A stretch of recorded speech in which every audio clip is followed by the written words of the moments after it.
Well, hey, the past 2 weeks, well, first of all, welcome to Sniblet number 15. The past couple of weeks, we've been looking at how to move through the world as lifelong companions. Just to review a little bit, what we've done is we've looked at 5 choices. Those 5 choices: believe, receive, leave, cleave, and weave. What we want to do today is look at those 5 choices and how they're lived out under a contract versus covenant relationship. Yeah. You know, a contract relationship is, well, that's an agreement that's easily made, but it's also easily broken. And it's easy to fall into. Yeah. Without thinking about it. In our relationship. But God has called our relationship, a marriage relationship, to a covenant relationship. Right. And a covenant relationship is an unbreakable agreement. The example is what Christ has done for us. When Christ died on the cross for our sins, and when we received him, we entered into a covenant relationship initiated by him. And he cannot break his covenant. So let's look at that, kind of how we can live those 5 5 choices. choices versus contract versus covenant. So a contract relationship is a choice to believe, but it's to believe that we came together to make each other happy. And you Right. think about, wait a minute, something's wrong with that. Right. Because happiness isn't the key to life. Right. Happiness can come and go. There's got to be something Right. more than just our happiness. Right. The opposite is the covenant relationship that God's called us to, is where we believe that God brought us together for his purposes. Sometimes that has nothing to do with our happiness. Right. So big difference between those two. Yeah. So then a contract relationship is a choice to receive, but to receive one another conditionally. I want to receive my spouse as long as they live up to my expectations. Well, that's so conditional. Right. That's so 50-50. Right. Right. There's something wrong with that. But a covenant relationship calls us to the choice to receive our spouse with all their imperfections. So even think about the scene when God is bringing Eve to Adam for the first time. And yes, I'm sure she looked beautiful to him, but she had accomplished nothing at that point. She had Right. done nothing, and he knew Yeah. nothing about what she would be like. She just trusted, he trusted that God had created her for him. Yeah. And so that's such a way to look at that difference. So he received her based on that. Yeah, not based upon her performance. Right. She hadn't performed. She hadn't hadn't done done anything. Yeah. But it was based upon God's character. Yeah. Well, then a contract relationship is a choice to leave, but ultimately it's to leave my options open in case something goes wrong.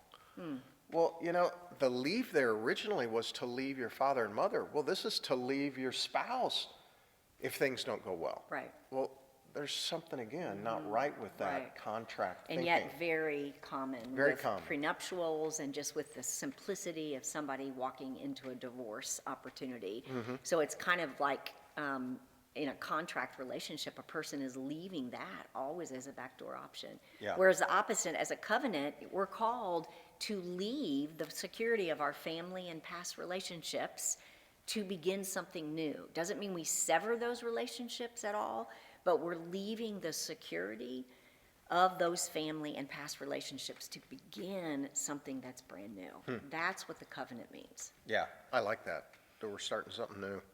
A contract relationship is a choice to cleave to each other as long as we feel love. Well, you know what? Feelings come and go. Right.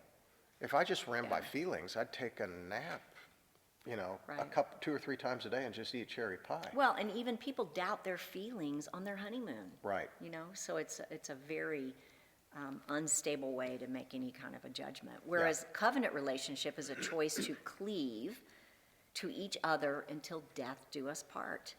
I'm making an oath to you, a promise to a higher power ultimately that requires a commitment to you. Yeah. We're oathing to one another. Yeah. And then a contract relationship is a choice to weave. Well, that, when you're considering a contract relationship, sex seems to be the fuel for the love. Right. But then what happens in a relationship, because there's seasons where sex isn't possible. Maybe as you're getting older, maybe during a time of pregnancy. And so does that mean that you can't have a relationship if you can't have sex? Right. So that doesn't work. In a covenant relationship, It's a choice to believe that sex is an expression of our covenant. So that weaving means something very different, that it's an expression of the commitment and the covenant that's been made. So different, isn't it, Yeah. than contract versus covenant? Yeah. Well, Tim Keller says this. Let me read this quote. To be loved but not known is comforting, but superficial, like a contract. To be known and not loved is our greatest fear. But to be fully known and loved is, well, a lot like being loved by God. I think that's why it makes it so unique, you know. Think about ways that you might be living out your marriage in a contract lifestyle. Take some It time creeps in, doesn't over it? the course of the next week. Yeah, very easily. I love the way this is laid out to look back and forth between these 5 choices that we're making to believe, receive, leave, cleave, and weave. And yet, which are God principles, biblical principles, and yet we can so easily distort them and form them into a contract relationship. So Yeah. take a few minutes this week and take some time to take some guts and actually talk about, is there any way in which we are living in a contractual kind of way in our relationship? Because there's very much a lack of freedom in that and a lack of God's design. So Yeah. that's something you can work A on lack, this week. I would add, it's a lack of security, Yeah, too. Because if you're living on performance, we're only as good as our last performance. right. So, Yeah. well, have a great day. We will see you next week as we really branch off into an enemy that prowls about and tries to destroy us. So we're going to look at that next week. Okay.